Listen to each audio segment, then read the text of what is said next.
السلام علیکم ورحمۃ اللہ وبرکاتہ۔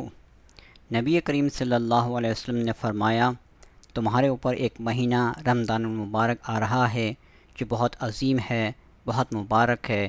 اس میں ایک رات ہے شب قدر جو 1000 مہینوں سے بڑھ کر ہے۔ اللہ تعالیٰ نے اس کے روزوں کو فرض فرمایا اور اس کے راتوں کے قیام یعنی تراویح کو ثواب کا عمل قرار دیا۔ جو شخص اس مہینے میں کسی فرض کو ادا کرے وہ ایسا ہے جیسا کہ وہ غیر رمضان میں 70 فرض ادا کرے۔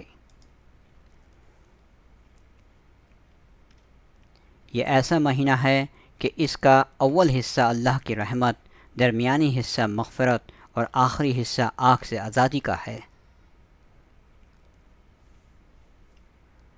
4 چیزوں کی اس میں کثرت رکھا کرو۔ پہلی 2 چیزیں جس سے تم اپنے رب کو راضی کرو وہ کلمہ طیبہ اور استغفار کی کثرت ہے، اور دوسری 2 چیزیں یہ ہیں کہ جنت کی طلب کرو اور آگ جہنم سے پناہ مانگو۔ اس مہینے کی کچھ خصوصیاتیں اور آداب۔ یہ صبر کا مہینہ ہے، ہر حال میں صبر ہی کرنا چاہیے۔ یہ غم خواری کا مہینہ ہے، یعنی اس مہینے میں غرباء و مساکین کے ساتھ حسن سلوک کرنا چاہیے۔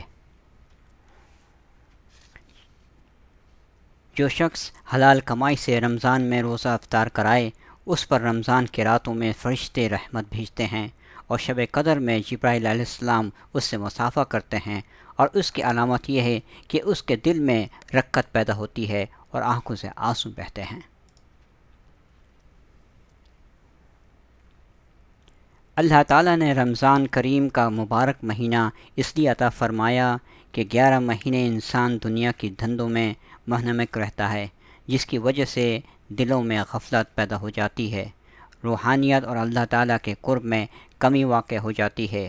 تو رمضان المبارک مہینے میں آدمی اللہ کی عبادت کر کے اس کی کمی کو دور کر سکتا ہے، دلوں کے غفلت اور زنگ کو ختم کر سکتا ہے، تاکہ اللہ تعالیٰ کا قرب حاصل کر کے زندگی کا ایک نیا دور شروع ہو جائے۔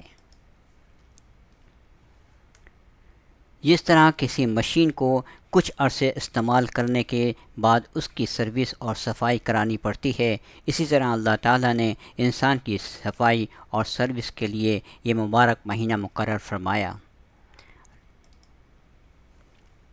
رمضان المبارک نیکیاں کمانے، برائیوں سے چھٹکارا پانے اور اپنے افکار و اعمال کے تزکیے کا بہترین موقع ہے۔ یہ حقیقت ہے کہ رمضان المبارک کا مہینہ مسلمانوں کے لیے اصلاحی ٹریننگ ہے۔ جس نے پرہیزگاری اختیار کی یعنی احکام الہی اور تعلیمات رسول صلی اللہ علیہ وسلم پر چلا وہی شخص کامیاب ہوا۔ اس پورے مہینے کی ٹریننگ بندے کو متقی اور پرہیزگار بنا دیتی ہے، وہ اللہ سے ڈرنے والا اور احکامات شریعت پر چلنے والا بن جاتا ہے۔ رمضان المبارک کی عبادت اجر و عطا کے اعتبار سے سب مہینوں سے بڑھ کر ہے۔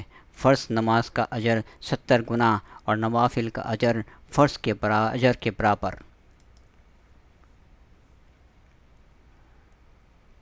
کیسی عظمت و برکت کا مہینہ ہے کہ جس کے دن اور رات رحمت ہی رحمت ہیں۔ اگر ہم نے اس مہینے کو قدر نہ کی تو بدقسمتی ہوگی، پتہ نہیں اگلے سال یہ برکتوں والا ماہ مبارک ہمیں ملتا بھی ہے کہ نہیں۔ روزے کے مقصد تقویٰ اور رمضان المبارک کی برکتوں اور رحمتوں کے حصول کے لیے معصیت اور منکرات سے پرہیز نہایت ضروری ہے۔ اس کے بغیر بندہ تقویٰ کی سعادت سے فیض یاب نہیں ہو سکتا۔ اللہ تعالی ہم سب کو اپنی رحمت سے ان تمام باتوں پر عمل کرنے کی توفیق عطا فرمائے۔ رمضان المبارک کی قدردانی کی توفیق بخشے اور اس بابرکت مہینے کے اوقات کو صحیح طور پر صرف کرنے کی توفیق نصیب فرمائے۔ آمین ثم آمین یا رب العالمین۔ سننے والوں سے دعاؤں کی درخواست ہے۔ السلام علیکم ورحمۃ اللہ وبرکاتہ۔ سبحانک اللہم وبحمدک اشہد ان لا الہ الا انت استغفرک واتوب الیک۔